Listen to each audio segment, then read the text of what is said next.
banyarwanda banyarwandakazi, nimutege amatwi mwese iri jambo rikomeye mugiye kubwirwa n'ingabo z'igihugu zakirwaniye bitari rimwe zikagikiza umwanzi uko mubizi mwese, none kikaba cyari gitekanye mu mahoro. Nta n'umwe uyoboye ko kuva mu minsi ishize abantu bamwe na bamwe badakunda u Rwanda batangiye guhungabanya ayo mahoro, bashaka guca u Rwanda mo kabiri, bamwe ngo ni abahariya abandi ngo ni abahariya.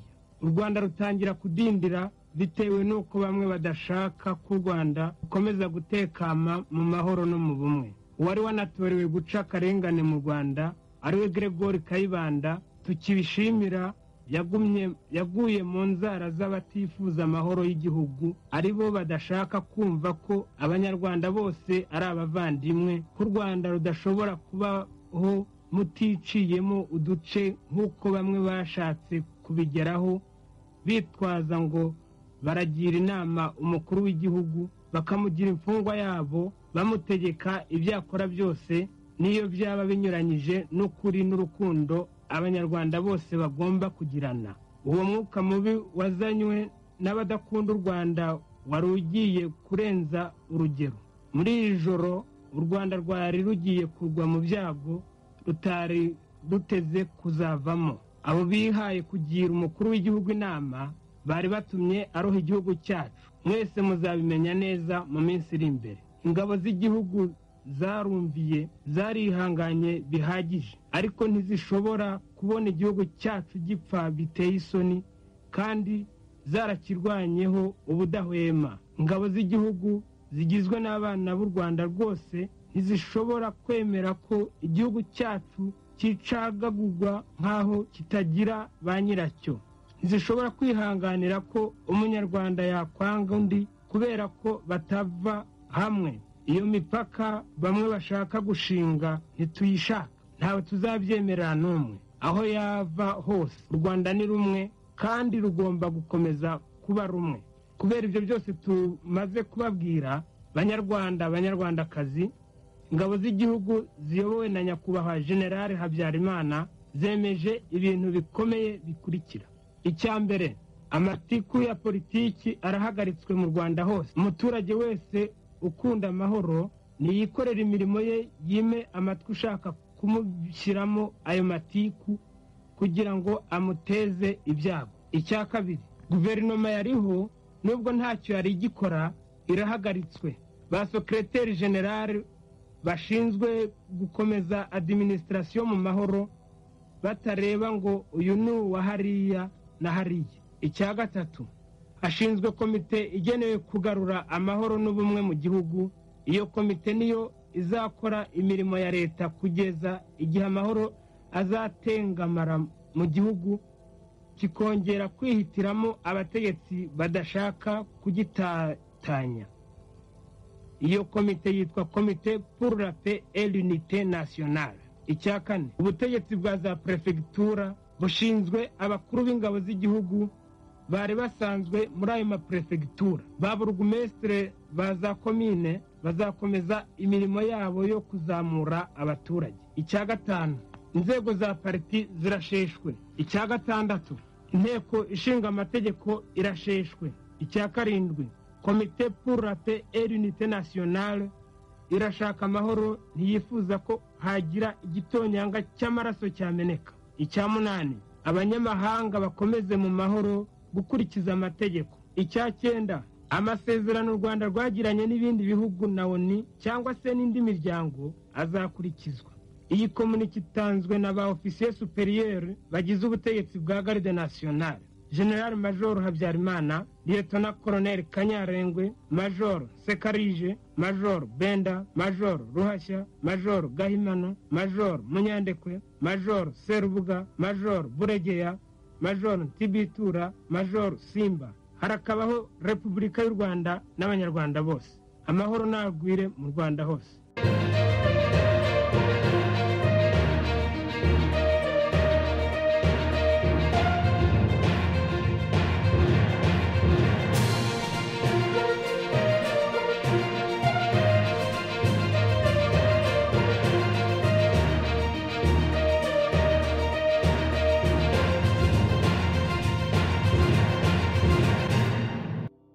iyo umuntu asubije amaso inyuma ku byaranze u Rwanda asanga harabayeho umuco wo guhishira ibyabaye no kwimakaza ikinamico ndetse n'ikinyoma kigahinduka umuco karande mu mibereho y'Abanyarwanda. Reka Claude Ganja Munyamagana atubwire ingero nkeya z'ibyaranze amateka y'Abanyarwanda bitavuzwe bitatangajwe uko byabaye.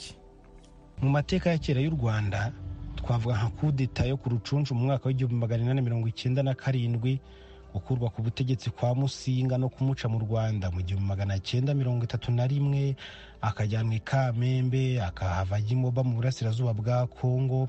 Impinduramatwara yo mu 1959 yatumye ubwami busezererwa bugasimburwa na Repubulika mu 1961.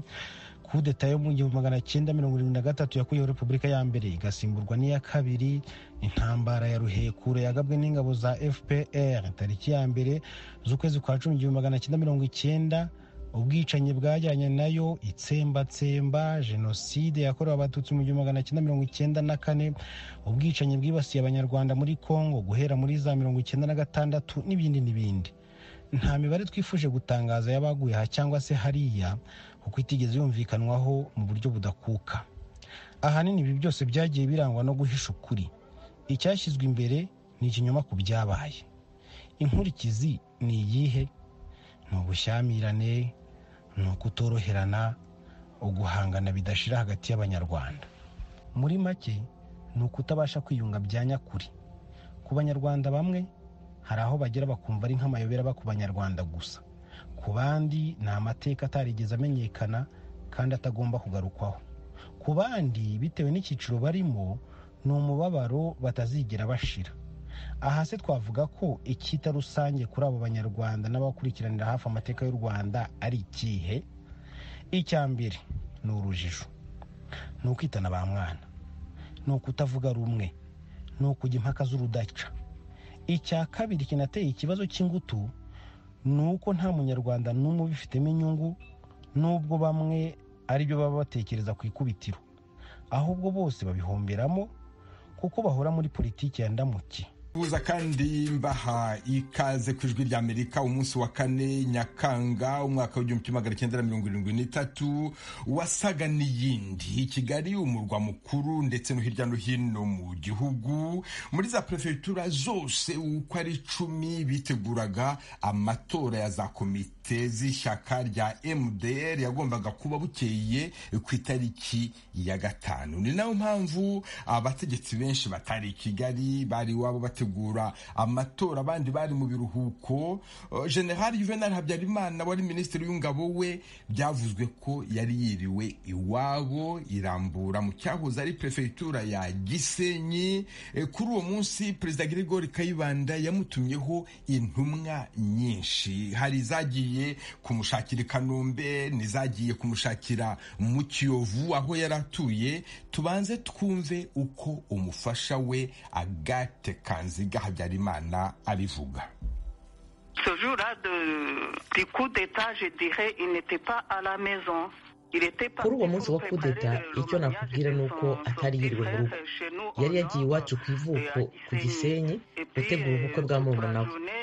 Umunsi wose nabonye abantu bacicikana iwacu bamushaka, mbabwira ko yajyanye n'abahungu banjye Jean Claude na Jean Pierre gutegura ubukwe.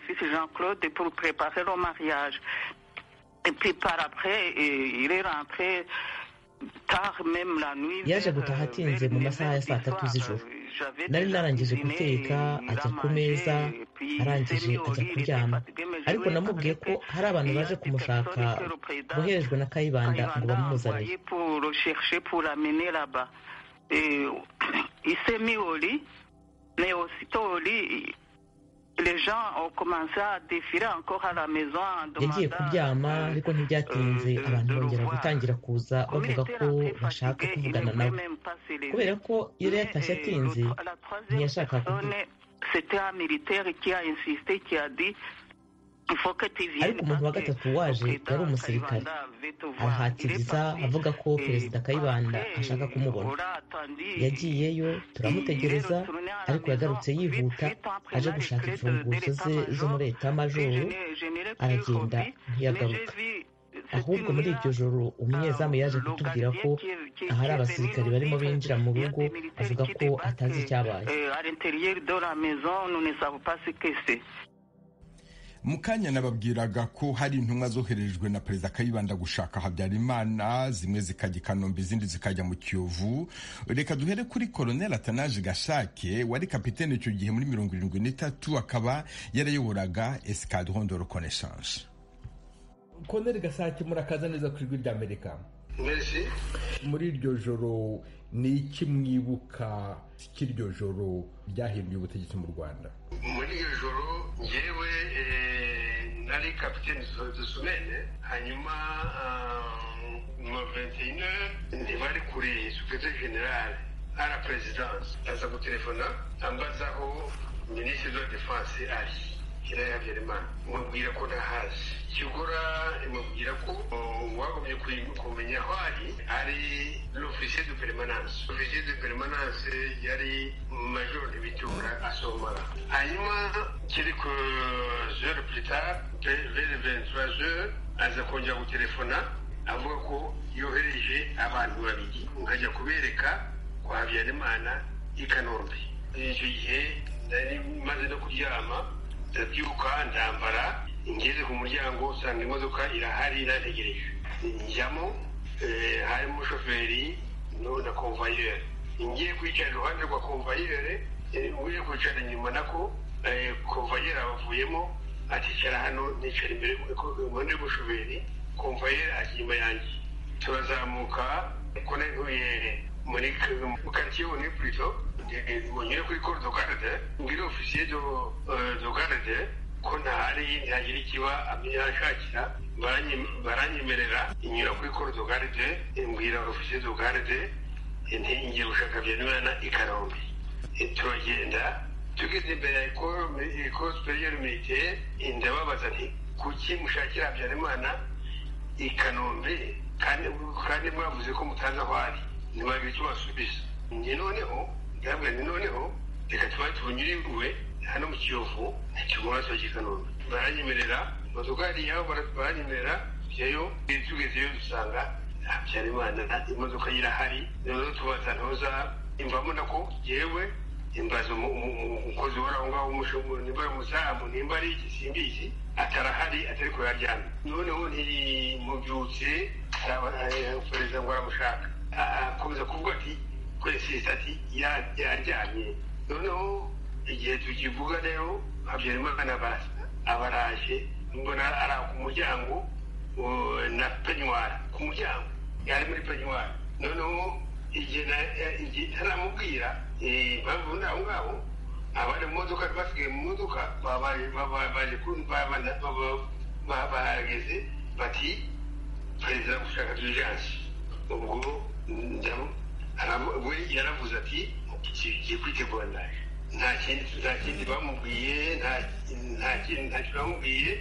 Noneho basubiza mu modoka, turagenda dusubira kuri corps de garde, kubwira officier de garde ko ngarutse. Baranjyana bangeza mu rugo. Hanyuma ubwo dutandukana n'utyo, njya kuryama, nkigira mu buriri. Habyarimana yari major, telefone lui-même ati zamuka. Nta n'ikindi yambwira ati zamuka. Ndazamuka ngeze kuri corps de garde, ngeze imbere ya major, umuntu nawe avuye kuri corps de garde. Tujyana mu biro, tugeze mu biro ati imfunguzo z'ibiro bya magasin d'armes ati zaba n'izihe, ndazimwereka. Ati rero ati shyira votre unité en alerte, ndagenda nshyira en alerte. Hagati aho ngaho byabaye, noneho ikibazo kuba en alerte, ati akurikira le plan de défense de la vie. Le plan de défense de la vie ni ibintu biba prévu tout le temps. Kuko ntabwo bazi igihe uko bigomba kugenda, ariko ni prevision zibaho mu isi yose. Ntuza buri unité yari ifite ntuza son secteur. noneho nshyira abasirikare banjye muri segiteri yanjye, nta kindi inziho ibi rurandume ndumva rero kamara de la revolution basinye kontra, basinye community. Voilà. Murakoze cyane rwose kutubwira uko byagenze muri iryo joro. Hari akabazo kamwe nibaza, uvuye kuri etat major cyangwa se reka mve kuri 5 juillet aho Kayibanda yari atuye, ukagera aho Habyarimana yari atuye mu Kiyovu, ko atari kure, kuki batari bamanutse n'amaguru ngo bajye kumurebayo? Ibyo wabibaza ngo ntabwo nese narabageze. Ikindi kibazo nibaza, mwavuze yuko mwasanze yambaye peignoir, yaryamye ndetse yakabyuka. Ntabwo twasanze yambaye peignoir, ujyanye neza. Ntabwo twasanze yambaye peignoir, yasohotse yambaye peignoir. Ivana yari aryamye arabyuka, ndetse ntiyashakaga no kubyuka. Sinakubije niba yaryamye, ariko tukibisha gize nuko namubonye yambaye peignoir. Ubwo nibyo dufata. Naho nari ngiye kubariza ikibazo muri makeya, iyo muri iryo joro Kayibanda adatumaho Habyarimana n'iriya kudeta ntabwo yari kuba. Urumva ngira yemeye uko inite yanyu mwakomandaga icyo gihe ni iyihe? Escadron de reconnaissance. Okay, escadron de reconnaissance pour défendre la ville. Ubwo se aho mwafashe muri iryo joro ni hehe? Ni Radio Rwanda, ni Minisiteri y'Ububanyi n'Amahanga, ni bank, kugira ngo abantu babyumve neza? Radio Rwanda, la Banque nationale, et le ministère, et les points inzira ziva muri Kigali zinjira muri Kigali. Nta ngabo zoherejwe kurinda kwa Perezida wa Repubulika muri iryo joro? Ndavuga kwa Perezida Kayibanda.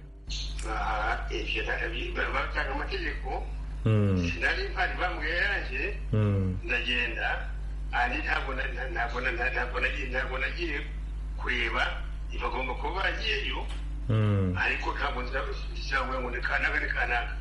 Abantu hari amakuru yakunze kuvugwa, yakunze kwandikwa, ubu rwose ibintu bishyize ku murongo. Mbere bavugaga yuko abantu yuko mwoherejwe gushaka Habyarimana i Kanombe, ariko ubu ngubu birumvikanye yuko ahubwo mwamusanze mu Kiyovu, yuko atari i Kanombe. No, bageze i Kanombe. Ariko ngiye mbabaza kuki bagomba kujya i Kanombe, tutabanje aho ngaho. Banyemera ko tujyayo tumusangayo. Njyewe i Kanombe sinagiyeyo kubera ko, ariko muri boro duhakimbira ya eri nibagiwe kure ikari kujya kumushaka i Kanombe.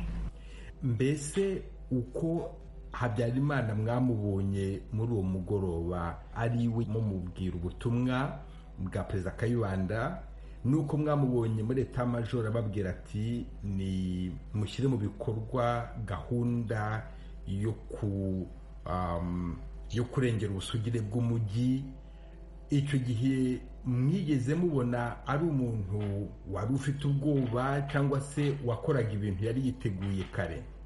Yewe sinakubeshya, bamubwira ko agomba kwitaba Kayibanda, nabonaga ari umuntu umeze nk'abandi, unyurwa mu kwita umutware we.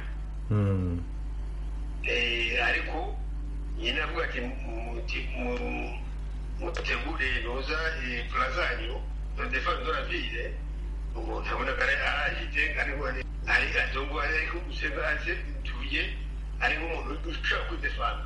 Hari hashize iminsi mu Rwanda havugwa nk'uko utari mwiza, ndetse abasirikari bato bari bamaze iminsi bo basa naho batakambira General Major Habyarimana, ngo hari na tracte yanditswe yitwaga SOS mon General, ngo dutabare General.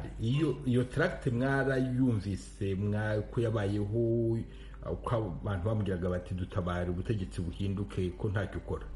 Yewe iyo tracte SOS nyibona, n'ubu sindayibona. barayivuga ariko sinayibona sinzi n'abayanditse. wari ofisiye, umuntu w'umufisiye burya aba ari umuntu mukuru, aba ari umuntu ubona kure, aba ari umuntu wize usobanukiwe. Ibintu mwabibonaga mute? Mwabonaga ubutegetsi Kayibanda kibufite cyangwa bwaramucikaga? Ngewe ibyo byose nakubwira ngo twabonaga umucika cyangwa n'uruza ni uko nyine ibyo bintu byabaye kuri stade ntabari ubyiteguye, ntabuze uko byagenze. Yewe n'ibyakurikiyeho uwo muntu wagiye ngo twumvise kuri mikoro ivuze, perezida habuze amagambo yavuze, nawe ushobora kuyakorera mu ntuza muri disikuru ye. Byabaye ntabwo twashobora kubyenterepeta ngo tugiye ngo ubutegetsi bukumucika cyangwa uko. mwigeze mwumva irengero ry'abantu bafashwe muri 73? mwigeze mubimenya? Oya, aho ngaho se nabakubeshye rwose kumenya ko abantu bapfuye. Twabyumvise nk'uko abantu babyumvise ariko bati bari barapfuye. Sinakubwira ngo byagenze. Abana bakomoka kuri abo banyapolitiki batazi ko base bapfuye, batazi aho bahambwe, mwebwe mubitekerezaho iki iyo mwumvise ibintu nk'ibyo ngibyo?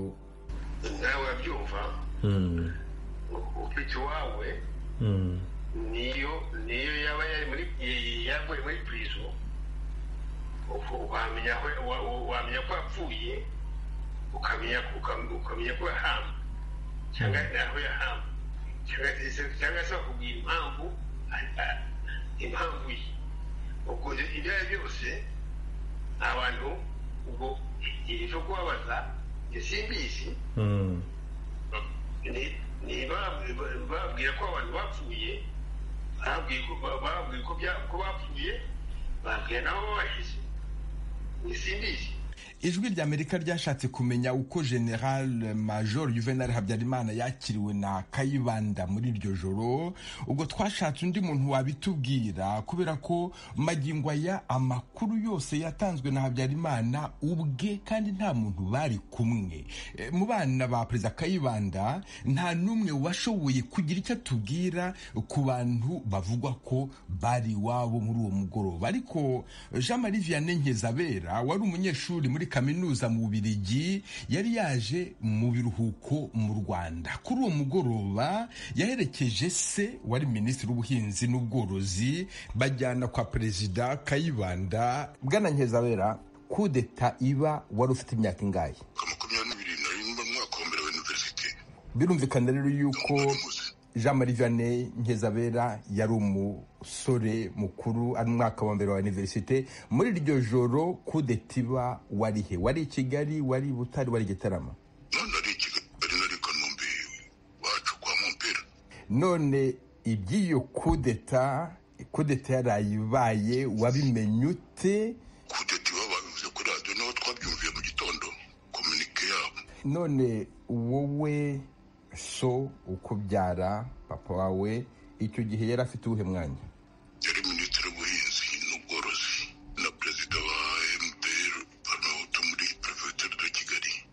Kugira ngo byumvikane neza, Jean Marie Vianney Nkeza-Bera nagutumiye kubera yuko mfite amakuru nshaka kukubaza kugira ngo umbwire icyo wumvise. Mfite amakuru ambwira yuko hashize ibyumweru 3 kudeta ibaye, uri muri vacances, Paul yari minisitiri w'ubuhinzi n'ubworozi, Perezida mushya Juvenal Habyarimana aramutumiye, uramutwaye mu modoka mugezeyo baganiriye iki? Bari byo baganiriye ku byabaye muri umugoroba wo kwa 4 ugera kwa 5 Nyakanga, babigarutseho ko kuri uwo mugoroba nyine data yagiye kwa Perezida Kayibanda nawe, ariko ajyanywe n'ibindi. Yagiye ajyanye na Kajyamahanga Charles na Mwambutsa wa Sesilasi, uko ari batatu bari bagize biro y'ishyaka muri prefecture ya Kigali. Hari ibibazo bagomba kuvugana na perezida w'ishyaka, Perezida Kayibanda nyine, kubera ko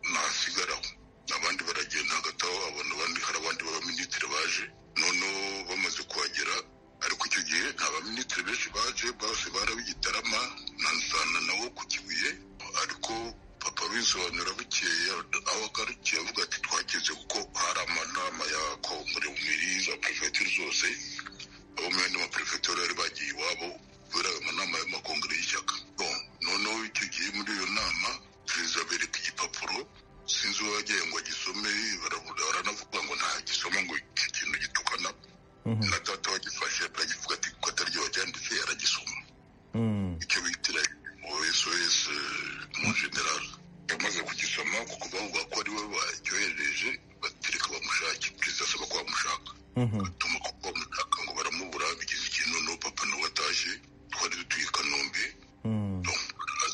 agera mu rugo umushoferi wasigara yaratuye Kicukiro i Remera Kicukiro ku muhanda waho none wageze mu rugo arambyutse turajyana tujya kwa general Habyarimana atara perezida kumubwira ko bamushaka tugeze ku muryango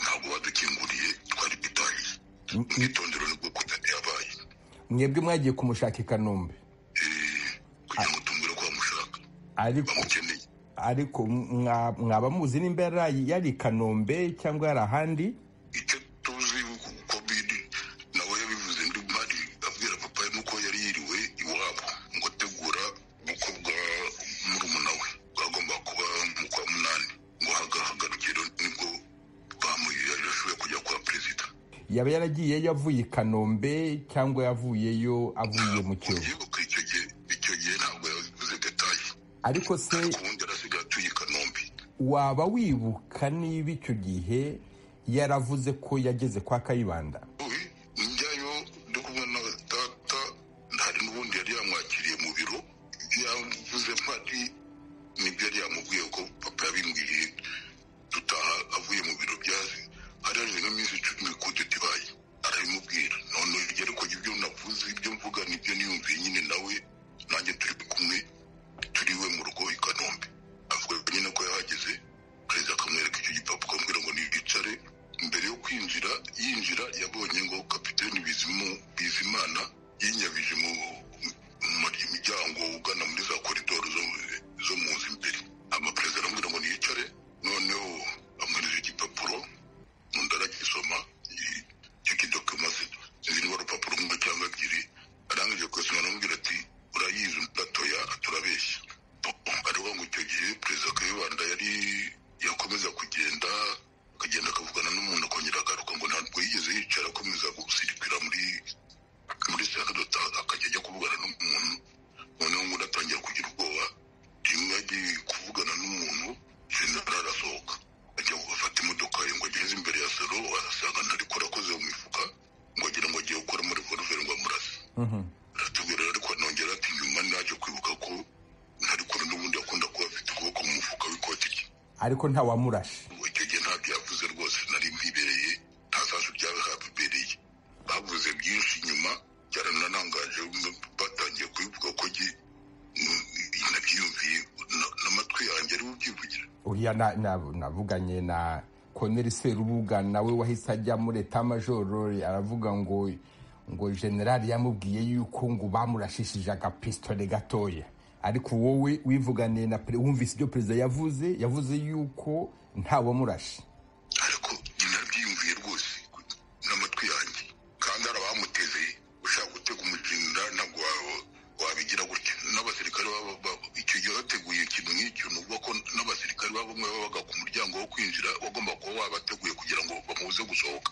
nta byigeze biba rwose suiva nkurikije ibyaza tubwiye icyo gihe kandi simbunikiyo yari kutubeshyira urumva uko kudete yavuzwe bavuga ngo bari bagiye guta u Rwanda mu rwobo kuduta mu rwobo nicyo cyakomeje kuvuga gusa ariko igihamya nta cyari bagomba gutangira kubishaka gusobanura nibyo rero bongeyemo gutyo nibuka perezida Habyarimana atubwiye bayabwiraga papa baganira nuko yavuze ngo abantu ngo abateguye ibyo bagira ngo bamuteranye na perezida amwirukane amukureho ariko ngo na nyuma ngo nawe bari kugeraho bakamukora kudeta bakamwigizayo awe yakongeyeho ikindi gishobora kongera nuko nyuma mvuye Evariste yari major icyo gihe tubiganira ambwira ko ubwo papa yavuye kwa perezida araza agiye iwacu i Kanombe aramfata tujya kwa General Habyarimana. Nyamame ambwira ko bari muri position deja ko yatubonye tugenda tunagaruka. Noneho njye nkaba nibaza kuva umujyi Kigali ugera i Kanombe iwacu nta gice kizaha gihari, baje direct. None se hagati aho Habyarimana yari yabonetse bavugana na perezida abona igihe cyo kujya gukora muri leta y'amajoro n'abantu bari muri position muri icyo gice kizaha deja. Ni ukuvuga ko bishobora kuba byanateguwe imbere yabyo simbizi. Majoro Nyamama bimbwira naho se nibyiba icyo kintu ndakibajijeho ntawe nagitinzeho, ariko nakibajijeho kubona ko papa avuye muri residence presidentielle bariya kuri plateau aje direct i Kanombe. Undi hagati aho babonye General Habyarimana baravugiye kuvugana, asubiye muri leta y'amajoro gutegura ibyo bintu bidakorwa mu minota 5, ariko antrota ngo bari muri position. Nyamajoro Nyamama ambwira ko yatubonye tugenda akadatubona tugaruka. Ubwo hari sangahe bahageze kiracu ajya kuri Kanombe? ubwo hari nka sangahe? Amasaha sinyibuka, ariko bwari bwije kamwe kwa kiranza. Ayo masaha uko ari kose papa yavuye muri nama aza direct ahandi yanyuze. Umushoferi yamusigaga ku muhanda, yaratuye munsi y'umuhanda hagati ya Kicukiro na Remera. Ndumva niba hari abantu bari muri position, hari ibintu byari byateguwe na mbere nabwo. Uratekereza ko urwo rupapuro rwa SOS mu general yatarumwereka yenda atari kugira igitekerezo cyo gukora iyo coup d'etat? Nogeye uko yabivuze nicyo kubera ko yari yagize ubwoba. Yabonye ko hari abantu barwaho bamubwira ngo nakore coup d'etat, ati bagomba kuba yagize ubwoba nyine. Uko yabivuze yagize ubwoba ari kwa perezida, noneho nawe ahava ajya afata decision. Jean Marie Vianney Nkizabera, ntabwo nshaka kwifuriza umubyeyi wawe ikintu kibi. Abantu benshi babakomoka mu maperefegitura y'amajyepfo y'igihugu muri iryo joro barafashwe barafungwa, abandi bafatwa nyuma nabo barafungwa. Papa wawe ntiyafashwe, niyo mpamvu nabanje kwisegura ko atari byo mwifuriza. Simwifuriza kuba yarafashwe, ariko uzi impamvu atafashwe mu gihe abafataga abandi? Uyizi uko n'abandi bose ntabwo bafasha mu perefegitura yose bibanze cyane kuri ya Gitarama, aba muri za Kibungo, za Cyangugu, za Ruhengeri, Gisenyi. Abafashwe bari abanyagitarama na Nzanana wo ku Kibuye. Ahari sinibuka niba arya Kapiteni Bizimana yari minisitiri, yari minisitiri wa siporo w'Ibutare.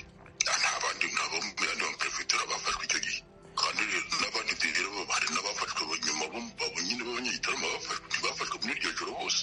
N'ubu narangiye ikibazaho ukoma ukuntu bishoboka kuba no mu rubanza rwawe batarabitubwiye ngo byibuze n'ababo bashobore kubona imirambo y'ababo.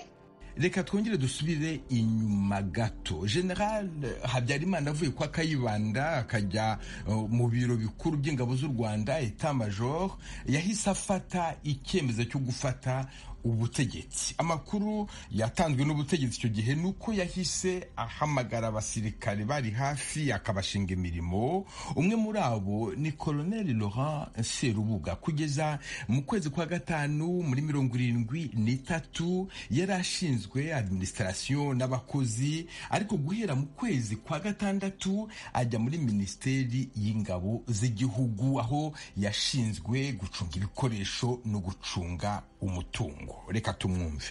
Yahasanze abantu benshi bicaye ando miserikire kwa ni uko yatubwiye, kuko ntabwo twari tuharizamo n'ibyo yatubwiye. Nibyo yewe yambwiye, kandi yabidusubiriyemo n'abandi tumaze guterana. Noneho ahubwo yasanze Kayibanda ari utari muri abo bari bahari, rero batangira kumukwena nyine. Noneho hanyuma umwe aramusimbukiye kumufata. niho mvuga danza ni reaction dojido amukubita hasi. Abona ko umugambi ari ukumunetraliza, ariruka abambe arasohoka yihuta. undi rero ubwo avundagurika ageze mu ntuza niwe wari ufite imbunda siroma niho yarasaga. Nibyo ngewe nibyo perezida Habyarimana yambwiye kandi yabibwiye n'abandi ba kamarade. None muvuga yuko saa yine mu masaha yine ariho yabahamagaye ageze muri Etat Major. Mwebwe mugeze muri Etat Major mwagiye n'amaguru mu musangayo, mugeze muri Etat Major mwasanze perezida Habyarimana yiteguye ari ntuzi iyo coup d'etat yarangije kuyitegura cyangwa mwaricaye murayitegurana? Nageze muri Etat Major musanga ninjira muri secretariat sinzi wari warigeze uhagera muri secretariat niho bambwiraga bati dusigire pistole yawe, mbabwira nti ntayo nazanye, noneho bati komeza ari mu biro. Ni ahantu rero nari nsanzwe nkorera baze ngomeza mu biro, ndakomanga aramfungurira. Donc en fait icyo mwita ngo mwese ngo yari yayiteguye cyangwa ira pris la décision umuma yuko bari yarasanze abantu basa naho bari bamuteze akabacika yajyaga gukora iki kindi. C'est la décision qui est devenue le coup d'état. La décision à laquelle nous sommes associés. Il nous a associés en fait des officiers supérieurs. Oya icyo nashaka kumva nk'ubwo ngubwo hageze rakubwiye ati ndarusimbutse none nagira ngo dufate no responsabilité dufate igihugu. No yarambwiye ati j'ai pris la décision. Nanditse ko nari narageze muri ministère de la défense mvuye muri Etat Major, donc arambwira ati subira mu biro byawe. None hatukora iki n'iki. Hari bamwe nk'abari bashinzwe bataillon de reconnaissance abwiye ati mugende muhagarare hariya, mujye kuri radio, mujye kwa Kayibanda mufate za ministeri zinizi, nkamwe icyo babashinze muri umugoroba niki? Donc yambwiye ati subira mu biro byawe bya G1. Biro do muri Etat Major niyo organize ku buryo buri muntu wese aba afite icyo ashinzwe.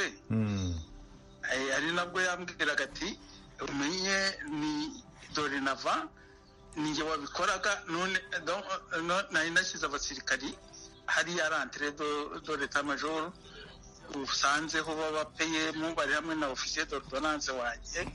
Ati ubwo niwe ugiye kuba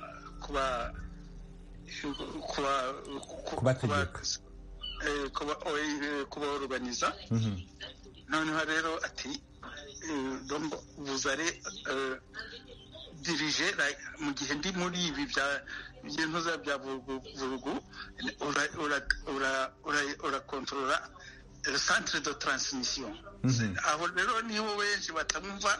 Centre de transmission ni hanyura amabwiriza yose, amategeko yose ya Etat Major avec les unités de l'intérieur. Ati uyikontorore uorganize na service uko zari zihari, uko bari do service bari basanzwe babadesigner. Donc nta message yagomba guhita ntayibonye cyangwa ngo habe ordre igenda general tayibonye. Les unités de message zohereje n'ingiye bagomba kuzinyuzaho kugira ngo nere kumwa encombra avec utuntu twa detail etc. Noneho niho yambwiraga ati shaka umuntu w'i Kanombe wo kugira ngo asane tumuhe ordre yo gusona alerte. Niho yambwiraga ati nshakira pilote d'hélicoptère expérimenté kugira ngo ajye kushaka Kanyarengwe ku Nyundo n'ibindi. Ubwo byagiye bikurikirana shaka ufa ko yibutse ikintu akambwira cyangwa njyewe nagira nkamubwira. Byumvikane yuko nk'uko yabwiraga ati mu gihe muhereza ujya gushaka Kanyarengwe, muri make Kanyarengwe nta nubwo arazi ko coup d'etat yabaye. Habyarimana yakoze coup d'etat abwira abantu ati muze dufatanye. Ariko erega bamwe baravuga ngo yateguwe ngo il a pris la décision. Noneho il a associé les officiers supérieurs. Hanyuma abandi les autres commandants d'unité abaha ibyo batashe bagomba gukora. Rwanda abanyarwandakazi nimutege amatwi mwese iri jambo rikomeye mugiye kubwirwa n'ingabo z'igihugu zakirwaniye bitari rimwe zikagikiza umwanzi uko mubizi mwese, none kikaba cyari gitekanye mu mahoro. Nta n'umwe uyoboye ko kuva mu minsi ishize abantu bamwe na bamwe badakunda u Rwanda batangiye guhungabanya ayo mahoro, bashaka guca u Rwanda mo kabiri, bamwe ngo ni abahariya abandi ngo ni abahariya. U Rwanda rutangira kudindira bitewe n'uko bamwe badashaka ko u Rwanda rukomeza gutekama mu mahoro no mu bumwe. Uwari wanatorewe guca akarengane mu Rwanda ariwe Gregory Kayibanda, tukibishimira, yaguye mu nzara z'abatifuza amahoro y'igihugu, aribo badashaka kumva ko abanyarwanda bose ari abavandimwe, ko u Rwanda rudashobora kubaho muticiyemo uduce nk'uko bamwe bashatse kubigeraho, bitwaza ngo baragira inama umukuru w'igihugu, bakamugira imfungwa yabo, bamutegeka ibyo akora byose n'iyo byaba binyuranyije n'ukuri n'urukundo abanyarwanda bose bagomba kugirana. Uwo mwuka mubi wazanywe n'abadakunda u Rwanda wari ugiye kurenza urugero. Muri iri joro u Rwanda rwari rugiye kugwa mu byago rutari ruteze kuzavamo. Abo bihaye kugira umukuru w'igihugu inama bari batumye aroha igihugu cyacu. Mwese muzabimenya neza mu minsi iri imbere. Ingabo z'igihugu zarumviye, zarihanganye bihagije, ariko ntizishobora kubona igihugu cyacu gipfa biteye isoni, kandi zarakirwanyeho ubudahwema. Ingabo z'igihugu zigizwe n'abana b'u Rwanda rwose ntizishobora kwemera ko igihugu cyacu kicagagurwa nk'aho kitagira ba nyiracyo. Ntizishobora kwihanganira ko umunyarwanda yakwanga undi kubera ko batava hamwe. Iyo mipaka bamwe bashaka gushinga ntituyishaka, ntawe tuzabyemerera n'umwe. Aho yava hose u Rwanda ni rumwe kandi rugomba gukomeza kuba rumwe. Kubera ibyo byose tumaze kubabwira, banyarwanda, banyarwandakazi, ingabo z'igihugu ziyobowe na nyakubahwa General Habyarimana zemeje ibintu bikomeye bikurikira.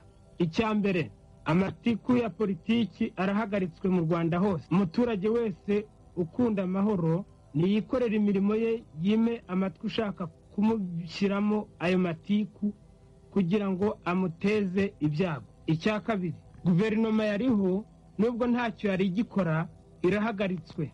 Ba secrétaire général bashinzwe gukomeza administration mu mahoro batareba ngo uyu ni uwa hariya na hariya. Icya gatatu, hashinzwe komite igenewe kugarura amahoro n'ubumwe mu gihugu.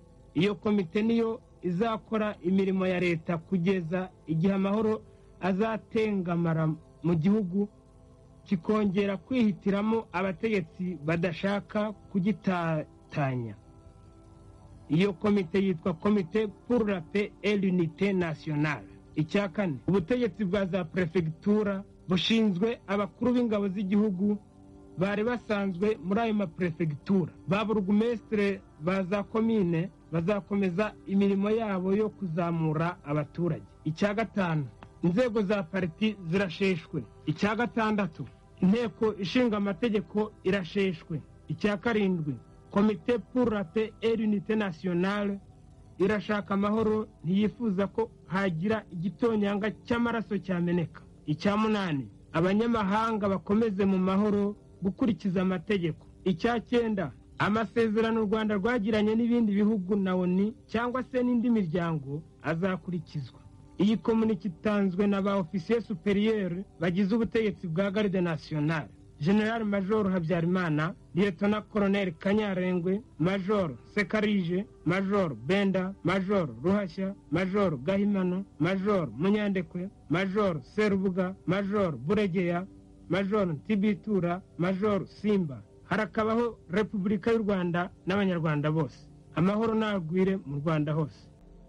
Nguko uko abanyarwanda babwiwe ko ubutegetsi buhindutse mu gihugu. Umwe mu bagize komite y'ubumwe n'amahoro, Colonel Aloyse Simba, ari kumwe natwe. Mu mwaka w'1973 yari komanda w'ikigo cya gisirikare iki Kanombe. Avuga ko nta mugambi wari uhari wo guhirika ubutegetsi, ko ahubwo General Habyarimana yabufashe akabasaba kuza kumushyigikira. nabonye Habyarimana aduhamagara twese kuvuga ko nawe perezida kuma atari yiteguye uko yatubwiraga itwara uko yatubwira niwe wenyine ushobora kutubwira uzi itwara we nawe wenyine ndahera wamenye itwara kuko abandi bayimenye wari uhari Kayibanda yarapfuye urabona ko nawe Habyarimana yarapfuye niwe wenyine bazi itwara yabo kuko Habyarimana twese yaraduhamagaye niba barabonye abenshi baranditse ukuntu bagiye bahamagarwa nanjye narahamagawe n'abandi bose muri roje w'etamajoro nubwo nta muntu nta preparation yahabaye kuko iyi haba twarabanije gukora inama ariko ababarije bose barakubwiye ko yahamagaye yatumye sagasa ngo adushake ikomburi roje w'etamajoro nawe narabibonye ndaherewe byanditse ko bamuhamagaye nanjye nuko barampamagaye wenda we yagiye atubwira ko yagiye kwa perezida Kayibanda bamuhamagaye bari bamushaka ababivuga bose bavuga ibyo yababwiye nubwo ntabwo bavuga ngo byarateguwe kuko nawe avuga ko atari yabyiteguye hanyuma yaraduhamagaye turagenda nubwo nta preparation yahabaye kuko iyi haba ndakeka ko bitagomba kuba daboroma iyo mashine ko bitari kuba nko mu ijoro cyangwa kugenda gute byari kuba gutegurwa nyine abantu bakaza mu nama dutambulika abantu benshi bari babaye distraction muri za serivisi civile hari abari muri OTPN abandi baragiye mu byayi abandi baragiye mu mashuri gukora premiere promotion yose nta bantu bari Kigali uretse Habyarimana na Ruhasha doziye munayo banyanage muri Kigali rigenda Serubuga na Gahimano abandi nabo bari hanze bamwe ndumva umwe yari mu murenge yabaga Butare cyangwa se ibindi ku buryo ntawe ndumva bayiteguye kuko ahubwo nyine yenda avuga ati byatumye bibana kuko n'abo bantu bari rwose bari baragiye ubwo rero ntabwo yateguwe hari ibibazo abanyagitarama bigeze kwibaza babyibaza torotare kuko basanze baribeshe yewe nakubwira ko mo ansya kandi nanjye naje muri ofisiye navuga ko bagita umunyenduga nubwo bashari kugega bavuga ko ndi umwe mu banyenduga undi wari umunyenduga yari munyandekwe baramuhamagaye ntiyaboneka muri poromosiyo zose baje gushyiramo abanyenduga nyuma kuko bari bafite mauvaise formation sur ubusirikare bavuga ko ubusirikare atari ngo nta kazi karimo nta bwenge bubamo ahubwo ubwenge wazajya muri za universite bakazategeka hari abo twaganiriye barabwira ngo nigende ubusirikare nta kazi karimo bwa bwenge abenshi bageze interere ariko ko komasiyo n'abaganda nabo bageze rame mushoze aho ikoze rame merere baganda ni abanyabwenge cyane ni n'abahanga ariko nta muperezida bigeze babona ari no muri ndoru ba Museveni ni hano hakurya abanyengure nubwo ni abaganda babateye kandi ariko nibo bize nibo ba universiteri ba medecin ba dogiteri n'abandi bose nubwo n'igitaramo habaye setereri yo kugira ngo bitegure hari baje kwirandira konti bitinze mu bazana abasirikare benshi muri 5e promotion c'était total ibyo bibazaho mbabwira nyine uko ibibazo byari bimeze uko bigeze gushaka Kayibanda yigeze gushaka guhindura ariko ashaka guhindura nanjye ubwanjye nigeze ambaza ku buryo nanjye nigeze namugira n'inama ariko yigeze kumbaza niba kapiteni Bizimana yaba shebutamajoro mubwira ko bidashoboka nta kapiteni waba shebutamajoro hari ba koroneli na ba majoro nyine amfeta aho ngaho niho rero bakoze noneho rero kugira ngo bajya gushaka solution kugira ngo uwo mugapiteni ashobore gutegeka nibo birukanye abantu babirukanye babohereje gukora mu gihe cy'ivide kugira ngo nyine hasigare abantu bafite bari ku mwanya ungana n'uwo kapiteni washobora gutegeka ashobora kuba ariho abantu bari basigaye mu Kigali pratikoma ni yewe rero komo bankonseraga bakamwe umunyendugabo yenda muvuga ko bashobora kundonda hanyuma ruhashya yari umututsi nta kibazo nawe yari ateye yari kimwe nanjye bakabona ko Habyarimana atakora kudeta wenyine nicyo cyatumye bajyana abandi ubu ni uko situwasiyo yari imeze. nk'uko mwabyumvise mu itangazo ryashyizwe ahagaragara n'abakoze kudeta ntacyo bigeze bavuga kuri perezida Kayibanda. Ijwi rya Amerika ryashoboye kumenya ko yasabwe kwemera ko avuye ku butegetsi kandi agashyigikira abamukuyeho arabyanga. Icyo abanyarwanda bamwe bamenye ni uko yaje koherezwa i Rwerere mu prefegitura ya Ruhengeri kugira ngo akomeze abitekerezeho, yanga kuva ku izima. Colonel Laurent Serubuga arabitubwira. Uwoherejwe gutanga ubwo butumwa ni Kapitene Leonidas Rusatira, yari umukuru w'ibiro bya minisitiri w'ingabo icyo gihe yari General Juvenal Habyarimana. Leonidas Rusatira ubu ni general uri mu zabukuru. Colonel Laurent Serubuga aratubwira ubutumwa Rusatira yashyiriye perezida Kayibanda mu gitondo cy'uwa 5 Nyakanga. Awiteri bamwohereje kujya kubwira Kayibanda ko ingabo z'igihugu ziyemeje guhagarika imidugararo. Uwo ni General Rusatira batumye icyo gihe komite pour la paix niyo donc yari partage entre kumukuraho no kumubwira akirotira, noneho bakamuha les avantages d'ancien président. Ubwo noneho abyanze nyine niho n'abari bavuga bati yakoreye igihugu cyane, ntabwo twamwigizayo abaturage bazagera ngo mu butegetsi dushaka. Bageze aho baravuga bati n'ubundi niko icyo twavugaga ni uko bamwoheje akareka imidugararo igakorera mu gihugu. Noneho baravuga bati ni ukumukuraho. Niwe batumye. Mu gitabo cyanjye mvuga intumwa. Nawe ibyo ngibyo byari mu gitabo cye. General Rusatira nawe aravuga ati bantumye kumubwira yuko yavuyeho, hanyuma nyuma ya saa sita nanone mwongeye kumubwira ngo nasubireyo kumubwira ko agomba kugira urwego. Ibyo ntabwo mbizi. Urumva ko hari za mesaje za perezida yatangaga, twarateranaga tukamubwira tuti ifodore ko hakorwa iki, akaba ari we executor. Ni ukuvuga yuko mwakoze inama mwemeza yuko Kayibanda agomba kujyanwa i Rwerere. Hakozwe inama yavuze iti nta kundi twabigenza, ibyiza no kumushyira areze akanitekereza, noneho ukazajya umwoherezaho intumwa zimwibutsa iriya proposition. Ntacyo bitwaye nayemera nyuma n'iki ibyo kumuha avantage ni icyemezo tuzafata. Hanyuma se ko ibyo bitaje gushyirwa mu bikorwa, ko yaje kuvanwa i Rwerere nyine ajyanwa iwe akanacibwa urubanza, ibyo ngibyo byari byavuyeho, ntabwo mwari mugishaka kumuha icyo cyubahiro? Nkubwira ko za proposition zose yazanze, ariko mwamuhereje Rwerere ajyayo. None se ageze Rwerere izo ntumwa mwazimutumyeho? zagiye zijyayo.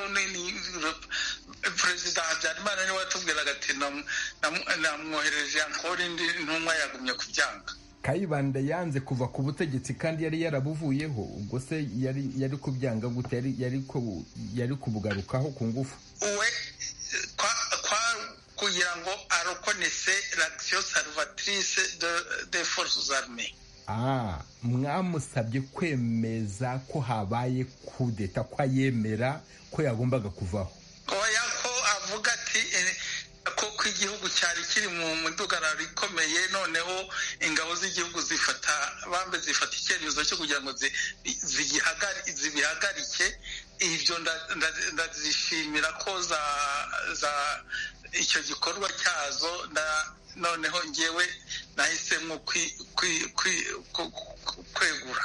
Ariko se ubwo mwumvaga mwebwe mutamusaba ibintu bikomeye ibyo ngibyo wabigusaba wowe wabyemera? Umuntu yakubwira ngo umuntu akubwira ati nicyo cyemezo twebwe twasabye ko azakomeza ankontakite kugira ngo nibura dushobore kugira gufata icyemezo definitif kuko harimo bamwe bo bari kategorike bati nta kindi tugomba kugira ubwo yanze tout au départ hari abavuze bati kame mu kumukuraho n'ibintu yakoreye abaturage ibyiza nuko twebwe twamusaba ubwe akaba ari uvuga ati je me retire je salue l'action des forces armées abitera ishoti